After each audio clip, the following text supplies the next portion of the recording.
1%-ও কম সুযোগ দেখেছিলেন Pep Guardiola.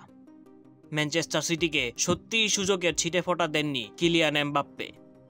Champions লিগের শেষ 16 নিশ্চিতের জন্য লড়াইয়ে পুরো আলো নিজের দিকে কেড়ে নেন। সান্তিয়াগো বার্নাবুতে ফ্রেঞ্চম্যান গড়েছেন দুর্দান্ত এক হ্যাটট্রিক। তাতে মন ভরেনি মাদ্রিদ তারকার, তার চাওয়া আরও গোল। চ্যাম্পিয়ন্স লিগে রিয়ালের মাটিতে নাকানি চুবানি খেয়েছে সিটি। নকআউট প্লে অফের দ্বিতীয় লেগে 3-1 গোলে হেরেছে তারা। তার আগে ইতিহাস গড়ে ফিরেছিল রিয়াল। 2 লেগ মিলিয়ে 6-3 গোলের ব্যবধানে শেষ 16তে এসেছে 15 বারের চ্যাম্পিয়নরা। এরপরই স্বপ্ন এবং বাস্তবতার কথা বলেছেন এমবাপ্পে। ক্লাব এবং অর্জনের পার্থক্যও শুনিয়েছেন।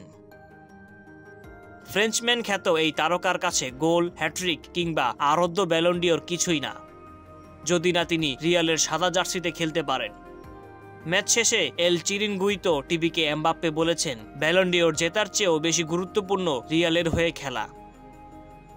মাদ্রিদ এক্সট্রাতে বরাতে জানা গেছে, একজন সাংবাদিক এমবাপ্পেকে প্রশ্ন করেছেন 50 গোলের স্বপ্নের পথে। রিয়াল ফরওয়ার্ড পাল্টা প্রশ্ন ছুড়েছেন, 50 গোল চান? আমার কোনো লিমিট নাই, যদি আমি 50 গোলের বেশি করতে পারি তবে তা অবশ্যই করব। পিএসজি ছেড়ে রিয়ালে আসা এমবাপ্পে এখন পর্যন্ত মৌসুমে 27 গোল করেছেন। 37 ম্যাচে আছে 3টি অ্যাসিস্ট। লা লিগা মৌসুমেও সেরা খেলোয়াড়ের দৌড়ে আছেন ফ্রেঞ্চম্যান এই তারকা। পারফরম্যান্সের ধারাবাহিকতা ধরে রাখলে হয়তো ব্যালন ডিওরটাও এবার উঁচিয়ে ধরতে পারবেন কিলিয়ান এমবাপ্পে। ধন্যবাদ সবাইকে। খেলাধুলার সর্বশেষ আপডেট পেতে সঙ্গে থাকুন এমএসি স্পোর্টসের সঙ্গে।